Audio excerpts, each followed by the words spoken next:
আসসালামু আলাইকুম রহমতুল্লাহ। একদিকে পেটের ভিতরে অনেক খিদা, অপরদিকে আছে ডায়েটে, তার উপর আবার মরার উপর খাড়ার গা। আমার সামনে এসেছে ডিমের তরকারি দিয়ে ভাত ডাল।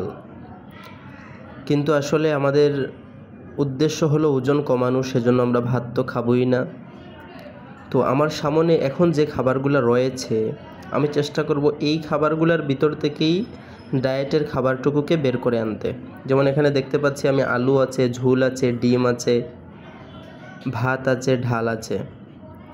তো আমরা চেষ্টা করব এখান থেকে কার্বোহাইড্রেট জাতীয় খাবার যেগুলো আছে সেগুলোকে বাদ দিব, প্রোটিন নিব।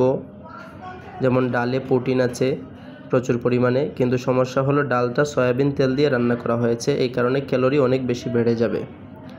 সেজন্য যতটুকু সম্ভব চেষ্টা করব ডালের উপর থেকে তেল সরানোর, তারপরে ডাল নেয়ার, তারপরে চেষ্টা করব ডিমটি নেয়ার।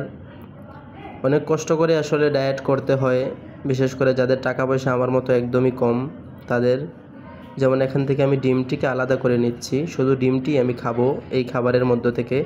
আমি আমার ডায়েটের জন্য আলাদাভাবে কোনো টাকা খরচ করব না, বা খরচ করার মতো অবস্থা আমার নাইও, সেজন্য আমি এই কাজটি করতেছি। যেমন ডিমটি তুলে আমি পানি দিয়ে পরিষ্কার করে নিচ্ছি, কারণ ডিমটি অনেক এই সয়াবিন তেলের মধ্যে রয়েছিল, অনেক তেল লাগানো আছে। তো যতটুকু সম্ভব আমি চেষ্টা করতেছি সয়াবিন তেল মুক্ত করার।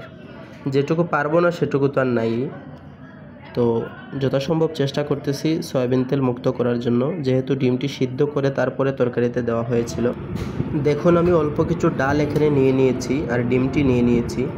তো এই ডালটুকু আমি খাবো, ডালের থেকে আমি প্রোটিন পাবো, ফাইবার পাবো, আর ডিমের থেকেও আমি প্রোটিন পাবো। ডিমের কুসুম থেকে আমি ভালো চর্বি পাবো, ভালো ফ্যাট পাবো, যে ফ্যাট আমার শরীরে থাকা কার্বোহাইড্রেট কমাতে সহায়তা করবে। এবং এই ডিমের শক্তি দিয়ে আমি বাকি সময়টুকু পার করব অন্য খাবারের আগ পর্যন্ত। তো প্রিয় ভিউয়ার্স, যারাই আমাদের এই চ্যানেলের ভিডিওটি দেখতেছেন, আমরা আসলে গরিবের ডায়েট নামে চ্যানেলটি চালু করেছি এজন্য আমার মতো যারা ডায়েট করে ওজন কমাতে চান, কিন্তু তাদের কাছে ডায়েট করার মতো বা ডায়েটে থাকাকালীন যে সমস্ত দামি খাবারগুলো খাওয়া লাগে সে সমস্ত খাবারগুলো খাওয়ার মতো সামর্থ্য নাই, কিংবা থাকলেও সুযোগ নাই, কিন্তু আপনারা ডায়েট করতে চান, তাদের জন্যই খুলেছি। তো আশা করি সাবস্ক্রাইব করবেন, লাইক কমেন্ট শেয়ার করবেন। কোনো পরামর্শ থাকলে আমাদের কমেন্টে জানান, আমরা উত্তর দেওয়ার চেষ্টা করব ইনশাআল্লাহ।